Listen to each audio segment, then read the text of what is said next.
Well, this is his first year on Sea Eagles TV, Bodie Richardson, mate. A long summer. We got to go way back to August last year for the KFC T20 season when it started, and things look good. And unfortunately, normally we do badly, sort of like leading up to Christmas, then we come good. This time it was a bit of a reverse, really, wasn't it?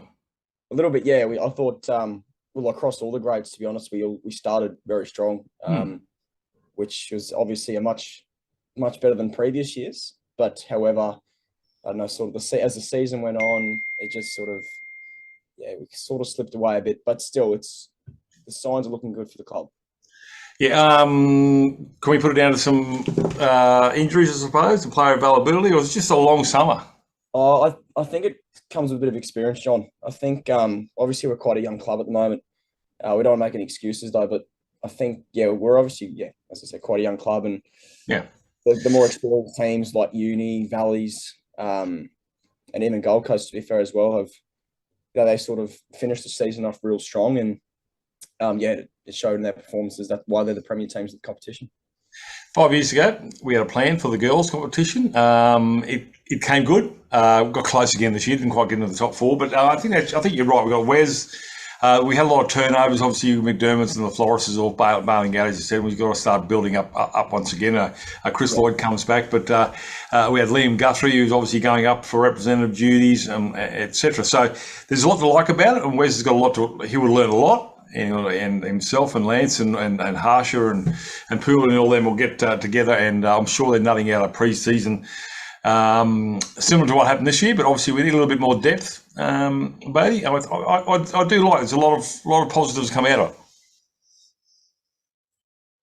Well, yeah, as I said, it's the first year for this, for a lot of these guys, especially Wes as a head coach, Ralph's his first year, and to have success straight away is probably not the greatest thing, if that makes sense, because it just gives us the platform to sort of know where we are. So we're middle table across all the grades, and now I guess we all know we all know each other as a group now, and we can look forward to sort of progressing with this group we've got, and it's very exciting, as I say. Definitely. Well, fifth grade, they get some silverware for us. Wonderful. It wasn't a doom and gloom season, John. We had plenty of good performances, individually as well, but fifth grade it was really good to see, a glimmer of light there, as they won that one-day premiership, and and a lot of young fellas in that team as well. The guys like Dimitri Horton, Javin D'Souza, and Preston Wells, and young Lockie Reberg captaining as well, a good leader down there. So it's really, really positive signs to see the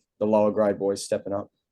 I certainly sixth grade, so close last weekend, fell over the last hurdle, but obviously still in the hunt there. But I just want to go back to fifth grade just quickly, Bodie. Their two-day competition wasn't so good, but they hung firm. They stuck with their one-day plan, and they got the win in the end there. So although one competition didn't do too well, they learnt from that and they took it to the other competition. So that was well done by the Rebergers. Yeah, it was. It really was. I think, they won the last couple of two-day games as well with Scotty Reberger as well. Shout out to him. He got 11 wickets for the match, 5 for a 6. So, it was a good year for the Fives. Solid year. All right, and one's obviously struggled, obviously, but there were some good signs in there. Some Centurions, Ali Nasser gets himself 100. Rohit Holder gets promoted to first grade from second grade or third grade, actually, I think, when he started the season off. So there's been a lot of pluses going up. They'll learn from that experience, Bodie, I think, and they'll come back to it. Mate, yourself, what did you learn from your season, buddy? I think I changed my bowling action a little bit during mid-season, John, and I just sort of found myself previously start of the season, I was a lot more rushed, and I was rushing through things a lot more. And I've sort of done some stuff sort of during the Christmas break with my dad, just bowling in the nets and coming off a bit of a shorter run up, not rushing to the crease as much, and just sort of becoming more relaxed at the crease. And it really come off. It really found some good benefits from it, with taking a few wickets and that economy rate going down a bit too. So for myself, very pleasing knowing I can do that moving forward. But for me, it was individually solid season. Took that 30-odd wickets, I think. So nice. Obviously, looking to double it next year. What are you going to, obviously it sounds like you're keen. Are you going to play any winter cricket, or are you just going to have a bit of a break and get ready to start again in August? I might play a little couple of games every now and then Yep. to roll the arm over, but we're going to have a bit of a spell and get into a bit of a training program, get a bit of bowling in, a bit of running, a bit of swimming. So, yeah, that's probably the plan. Yeah. I remember doing that sort of stuff. Long time ago, buddy. Anyway, other highlights, obviously, for the season, the White House up there on Capitol Hill, looking at a treat, well done to the board and all, obviously Graham Macri and Stoney and company getting that. Danielle McEwen doing a great job as handling the juniors and seniors and all this. It's not an easy job. And the board, I think they did a great job this year. The facilities are outstanding. There's you can't falter the infrastructure at Bill Albury, and I think it's fantastic. The weather, we can't do anything about that. All fields suffered, but for once, I think we played more cricket in wet weather than other clubs did, which is never heard of. So well done to the board. Yeah, I know, it's great. The board's done an exceptional job. You know, without a strong board, we wouldn't have the club we got today. So myself and all the other boys, we're very grateful for the people that we got at the board at the moment, and yeah, looking forward to some more stronger years with them. All right, the awards night's coming up on the 23rd of March, upstairs, the second floor of the White House. So any special guests apart from yourself, mate? Special guest. Are you going to be there, John? I am. There you go. There's your special guest, isn't it? Right. Yeah, fantastic. Well, we'll see how we go with the awards and the like. I'm going to talk to Anne Marine. We'll talk about the women's competition with her, so we'll leave that with her to have a chat.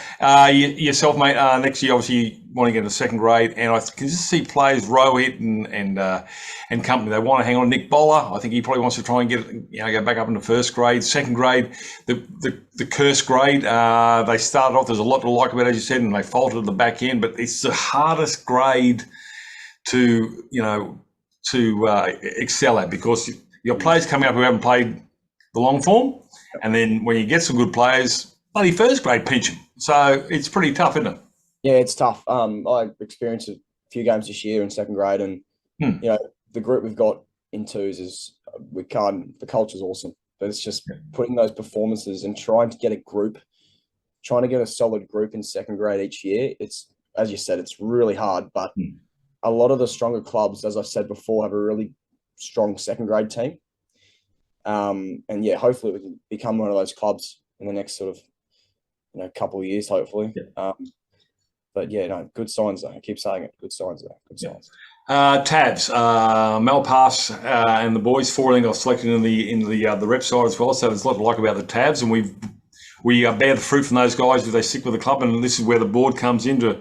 If a player leaves your club, you don't blame the club who took them. You want to ask the question of why they left your club. And I don't think anyone has got a reason to leave the Sea Eagles. So I think the Tabners will have a lot of push in the next couple of years as well. So we've got to look after those boys. Yeah, we've got to look after them. Yeah, young Liam Carter, Harley Malpass, Finn Fallon. From all I'm hearing at the moment, they really love the club at the moment. They've got a really strong group of boys there, and I've said this previously with you, John, that they've just got to keep that group together and become a champion team instead of a team of champions. All right. Well, I've got a bit of an idea for the club. I think we should turn upstairs into a nightclub. I think a blue room. Stuff, we'd be for that for sure. Yeah. Chuck a brass pole up there. I was going to say that. Yeah. Get a brass pole up there. Not just one. Get a couple up there, I reckon too. Yeah, a couple of pinball machines. I'll be there. I love pinball machines and stuff like that. So and darts. Right. The list goes on. We could even build a third story. You never know. Yeah, jelly pit. Yep. I think we've crossed the line there, John. Maybe it's too much for the board. Too much for the board. You never know, mate. You never know. See what happens. Brody, just quickly before I let you go, mate, this is your first year, as mentioned at the start of this chat with the Sea Eagles TV. Mate, did you enjoy that? Loved it, mate. Yeah, it was awesome. It's good to sort of get behind the camera and, annoy some of the boys and, get a bit of a laugh out of them. And really loved it, eh? It's something I want to keep doing, and enjoy it. I enjoy it. And the thing is, no other club does it.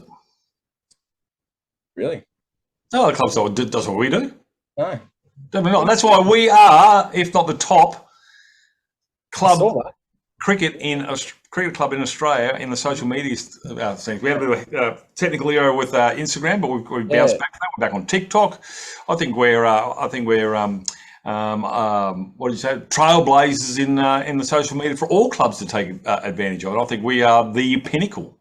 I think we're third. I think we're third in the country. I saw that. It was like second was Manly Cricket Club in Sydney, and first might have been St Kilda. Yeah, they're pretty big Premier clubs, and to be third, that's I think you're a big reason behind that, John. So not at all, mate.